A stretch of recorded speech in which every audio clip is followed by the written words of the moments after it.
CNN interviews Ben Shapiro, learns big mistake too late after what's said on live TV.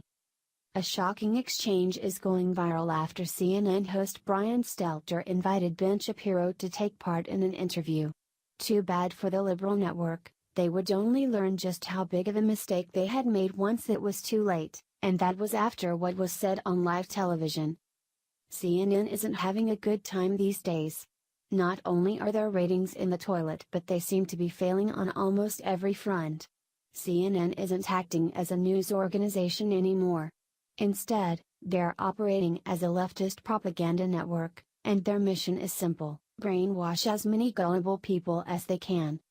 At this point, it's pretty clear what they want and what they're willing to do in order to achieve it, but the fact that it isn't working doesn't seem to be slowing down their attempts to further their liberal agenda. At the end of the day, they don't care about the well-being of American citizens, they only care about recruiting a misinformed army to do their bidding. That's why they usually interview people who agree with their narrative and why they rarely ever bring on people who oppose them. Look at what they did to the survivors of the mass shooting in Florida. They paraded a specific few children around as political props because they helped the anti-gun narrative. On the other hand, they ignored the ones who didn't share their gun control sentiments but who equally wanted a voice in the matter. Too bad for CNN, they were about to pay for that big time after asking Ben Shapiro to take part in an interview. Seen on Brian Stelter's show, Shapiro came to speak about gun control, but things quickly took a turn for the worse for CNN. Voluntarily shifting the conversation to media bias, Stelter asked Shapiro, "Where do you see the most egregious media bias right now?" That was about the time that Stelter learned just how big of a mistake he had made, and it was way too late after what Shapiro had to say on live television. In fact, that's when Shapiro pointed the finger back at the liberal network, responding, "Well, over the last 3 weeks, obviously, the coverage of the gun debate has been absolutely egregious. I mean, I don't want to single out your network, but CNN's been pretty bad on this from a conservative perspective."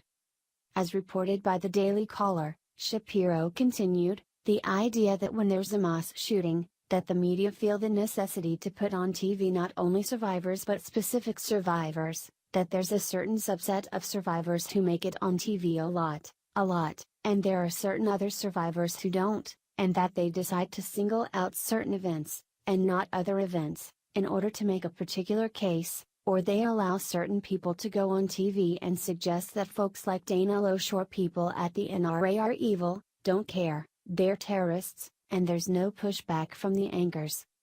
In typical smug fashion, Stelter tried to push back but only further embarrassed himself, asking his guest, "So your view is there should be 50-50 even if most of the students are urging gun control measures?"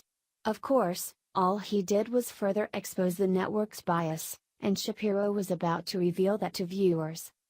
"I think 80-20 would be fine. I think anything but 95-5 would be a good thing," Shapiro responded. According to Edge Review, he then explained that, while people in journalism have their political views, it's not a pleasant thing when people in the media pretend their political views are not influencing their coverage when it's so obvious that those political views clearly are influencing their coverage. CNN's Brian Stelter only continued to humiliate himself from there as he tried to dig himself out of the hole that he put himself in, but it was no use. This is exactly what happens when you invite someone onto your show who is intellectually superior to you. Although they try their best to avoid it, CNN was exposed for the lying frauds that they are. Even better yet, viewers got the honest truth for once, even if it was only for a moment.